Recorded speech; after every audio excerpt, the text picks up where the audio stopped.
questions. I got some early compliments via some, text messages about how he was able to make any throw on the field, how impressed they are with how, the type of throws in his arm, which we kind of knew going in, but it's one of those things where you get a chance to see it in person. It's like, wow, it's really, really quite special. So, yeah, I think just based on the feedback that I hear, again, I try to give the guys as much space as they can because they're getting it from every angle. It's going to be footwork related and continue to get better at timing. All right, well, let's deal with some of those then. We certainly want to talk cadence and otherwise, but on footwork, is he switching the front foot or changing what he did in college to fit the scheme? Remind us of that and what the challenges might be. Yeah, so I mean, the challenge is always we have the framework of how they're going to operate from play to play, right? So it's like this particular route is tied together with the quarterback's footwork, right? So not all drops are the same, and the crazy thing about it is the nuance and difference, the small differences between a 6-yard route and a 12-yard route are pretty astronomical, and then also there's multiple ways to drop to get to the same route, right? So there's a common route concept called a basic route, which is essentially like a 12 to 14 or 14 to 16 yard in breaking route, right? A lot of times tight ends will run a basic, or slot receivers will run basic routes. Another term would be like a short dig or a speed dig. But there are multiple ways to get to that route from a footwork standpoint, and that depends on where it settles in the progression of a play, right? It could be the quarterback's secondary progression, it could be the third progression, and so the layers of being able to work those multiple footwork sequences to get to that route, that becomes difficult, and so there's a little bit also that's going to happen where you're going to go in with a plan. You're going to go in with, hey, we want to do all these drops for all these different throws, and the athlete's going to kind of default to a comfort level in certain things, and they may have to either change that, or the coaches may say, hey, listen, we're gonna adapt this a little bit because we feel like you done a better job. You get it. You complete the ball better with this type of drop, or it's more in time with this type of drop. So there's a little bit of give and take there. But typically, it's the player continue to adapt to the system, right? It's like the DNA of a play. Everything is a timeline, and if you don't hit those little spots in the timeline, it's usually resulting in footwork and timing. And every quarterback deals with this. I think there was a lot of there seemed to be the perception was a lot of people talking about that side of Caleb's footwork. But if you went through the entire NFL and looked at everyone, that's going to be an issue with every rookie quarterback in some degree, depending on how new the system is to them. Well, yeah, we went through it with Fields because they wanted him to switch left foot forward to right foot forward. Yeah. But so just remind Caleb, they were fine with either foot being forward as long as he got to the drop in the right time frame, correct? And exactly. So which foot forward is he? He's right. So he's right foot forward, which is what he did in college, and he's going to do the same thing in the pros. Correct. Now, listen, that may change, but yeah, right now, right foot forward, and those are again the things are the foot up and foot back. You're like, how can that really impact the timing or the nuance? And I think there's positives and negatives to being right foot forward and right foot back. There's quarterbacks like Aaron Rodgers, who's been right foot back forever. You can go back to the days of Dan Marino and look up of clips of him under center and in the shotgun with his right foot back. Traditionally, the NFL was a right foot forward league for right-handed quarterbacks. Brady was right foot back forever, and then when he went to the Buccaneers, he switched to an even stance.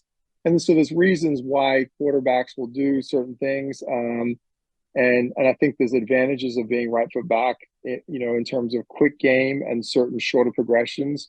But some of your like play action game and intermediate game, you can time up a little better with right foot forward. So it's just there's a give and take, I think, from coaches and players, and just kind of figuring out, okay, well, here's what I'm really comfortable with. We got to get better here, and we kind of knew this going in. There's going to be some adjustments, but right now, that's the plan that we went in with, and we're going to keep getting better at it. Caleb Williams' quarterback coach, Will Hewlett, is our guest. So a big talk of the mini camp was verbalizing play calls and cadence, because that was not something that Caleb had to do in college. It was claps, at the line, and then, look to the sideline for play calls and that sort of thing. So a few questions on this. What's tougher, verbalizing the play call in the huddle or doing the cadence at the line of scrimmage? I think the play call in the huddle is definitely internally without quarterbacks. That's something that we frequently talk about and that young quarterbacks struggle with. It's partly because all the other position groups are just listening for their key in that one sentence, right? That one of those or two of those words really the only words that matter to them. The quarterback has to know all of those, and it is literally speaking like another language at first. So there's the difficulty of having that being fed into your helmet and then having to regurgitate it, and then the coach might still be talking about something else, and then you'll kind of see those interactions sometimes with some of the behind the scenes, with a quarterback. Literally, I think there was something that came out with Matthew Stafford recently where he was. He's like, he's still talking to me. He's still. You guys won't believe it. He's still talking to me. Yeah. Yeah, exactly. So there's an art form. It's probably similar to being, in the media when you've got someone talking in your ear and you're talking on the show live, right? That's a learned art form, and it's hard to get to. So yeah, Caleb Williams and I are the same. We say that all the time. I'm sorry, Will. I was confused. Somebody was talking in our ear. Yeah, we say that all the time. Yeah. A lot of similarities. Well, there you go. Listen, so that's probably a good little. Maybe we should do some of that. But yeah, there's these are things you haven't done them before. It's not a matter of getting it. He'll get it. It's just how quickly he can get it. So there's definitely difficulty to that. I think the nuance of the cadence is really unique, and I think I'm sure y'all are familiar with possibly one of the greatest cadence executors of all time up in the north up there, Aaron Rodgers, who's got an art form with it, right? So there's a goal. On kind of what you want to get to and be able to use it as a weapon. And again, it's how you verbalize it, how you say it, what parts of it do you emphasize. And it can be used as a weapon, but just getting it so, all the tempo and the timing is on the same page with the receivers and the offensive linemen. If you have, again, college football is, you might say a couple words and then it's a clap.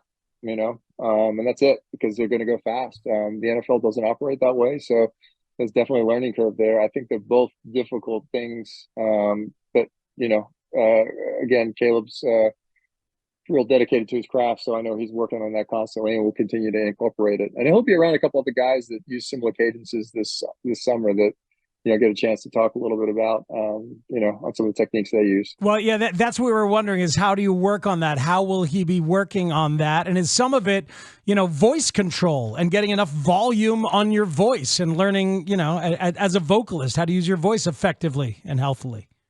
Absolutely. Yeah, no, how you emphasize certain words, and the timing, and then where the emphasis is, can really matter. It definitely does.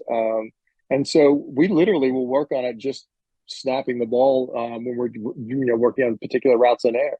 And so it'll be something that we'll kind of we'll talk about it. We'll get kind of reestablish what the goals are, and then we'll have some other other guys around with some really good in-field, in-game, current game experience that are in similar systems that he can also kind of learn a little bit from. Maybe not give all the secrets away, but our guys tend to chop it up and share some stuff together when they're together. So who's he going to be working with? He'll be working with Brock Purdy, Anthony Richardson. We've got Mason Rudolph, John Walford. There's a bunch of other guys coming out. I think Kyle Trask will be out here for a little bit. There's a number of pro guys that'll be out that he'll get a chance to work with a lot of guys that are have had success in the league or trying to have success or been in the league for a long time as a backup or been around the systems. I think Mac Jones as well. I'll have a chance to work with him. A lot of different guys from different parts of the country, but it'd be good to get together and chop it up and compare notes a little bit. Yeah, well, that's interesting. And what's the ethos of the gathering? Can Caleb walk up to Brock Purdy and ask him about similarities in offense and things like that? Is the conversation free flowing? Yeah, I think there's always going to be things that I think are not shared. Maybe there's things that I think are intentionally, it's if they're a rival or they're an opponent. But in terms of guys that are training together in some capacity, that are working out together, there's no reason why they don't talk about how they operate and how they do things. Brock's one of the greatest people I've ever met. Just an unbelievable young man. And so, but 2 years in the league, going into his third year, but played a lot of ball already. And so, Brock, I'm sure will chop it up with Caleb on his experiences and how he's worked through things, and same with Anthony Richardson too, right? Like Caleb got a chance to know each other really well, and Ant just went through it his rookie year, and so now coming back from this first stretch of actually being a professional, I think he'll have personally, Caleb will have some more questions. He's like, okay, this was harder, this was easier, this was good, this is bad. And it's nice to bounce that off of obviously coaches, but also guys that are in it right now. So, Will, what can you, all right, footwork, cadence, working out, system, terminology, but you do some what do you do with VR and tech and sports science and things like that? Like, training the modern athlete that you can tell us about what you do with Caleb Williams. Yeah, well, I think the VR world is interesting. There's a couple VR systems out there. There's one that I believe the Colts use and the LSU uses that's just been released. It's a German company. From my understanding, they're one of the best. The people that I know that have used it, getting access to it is quite difficult. But it's a pretty high tech system, but it's only sold to teams. So we've always tested some VR stuff out there. We've considered there's a couple of smaller companies. I think for the most part, the VR technology at the consumer level or the non-professional team level, meaning if you don't have $500,000 to drop on a VR system, it's probably not going to be very good. There are some good systems that are coming up, and especially with AI and the new technology that are getting better out there.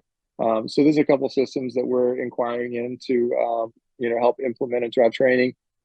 But part of what we do is try to create decision making situations on the field in our training, right? So some of it's just getting out there on the field and putting the athlete in pressure situations. Obviously, we don't have 21 other guys out there, so we can't play a real football game. But we're trying to take those layers of complexity that are created in the football game and to the best of our ability, recreate situations where they've got to make those quick impulse decisions, those yes/no decisions. We'll work on stuff where athletes have to track, multiple objects, where they've got to find, a moving target in space quickly, how quickly they can anchor their eyes from one spot to another. We train different types of vision out there on the field. And so some of that's just, a coaching process that we utilize. Some of it's some really fancy drills that we've come up with over the years. Technology side, we're big on the motion capture side. So we will recapture the mechanics of all of our quarterbacks this offseason, so they get a chance to break down and see if there's any areas that have gotten worse, some that have gotten better, where we need to keep the focus on. So yeah, big fan of technology. But on the VR side, it's a tough world right now if you're not an actual team. Got it. Yeah, we don't have that spare $500,000 right now. Yeah. But we're working on it, though. We're working on it. Will, I don't know if you've paid attention at all to some of the quotes coming out of Bears camp, but the players have been really impressed with Caleb.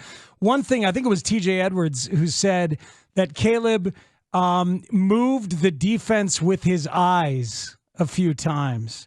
And that's exciting to hear about a rookie doing. How rare is that skill set from the get-go for Caleb?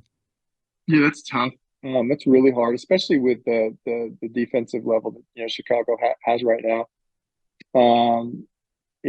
I've had rookie quarterbacks have situations where you hear the old term, looking off a defender. I had a quarterback once that was a rookie. I think it was New Orleans, and he looked off a defender, and this guy was a vet player, and when he came back to make the throw, the guy was there and batted it down, and he did it again, and then he batted it down again, and then eventually went up to the guy after the practice, was like, "How did you know where I was going to go?" And he's like, "Well, all these rookie quarterbacks, you guys are all taught the same thing, to look off defenders, so I know you're literally going in the opposite direction you're looking." Which I thought was a hilarious statement, because lookoffs will work really, really well in youth and high school ball, and sometimes in college ball. So using your eyes is that's some unique insight, because what we talk about from a training standpoint is keeping your helmet stripe down the middle of the field and looking with your eyes and not your head. That's a young quarterback playing the game within the game. And those are the little details, I think, that are pretty unique when you've got the amount of control and confidence, really, to experiment and play and try those things out at an early stage in your career. So that's some good feedback. Will Hewlett, Caleb Williams' personal quarterback coach. Thank you, sir. We enjoyed it. We'll probably bother you again down the road when we have more questions. Anytime. Appreciate you guys having me on. Thanks, Will. Sir. It's Will Hewlett. That's a really interesting window. And there's a couple things I wouldn't mind talking about with you.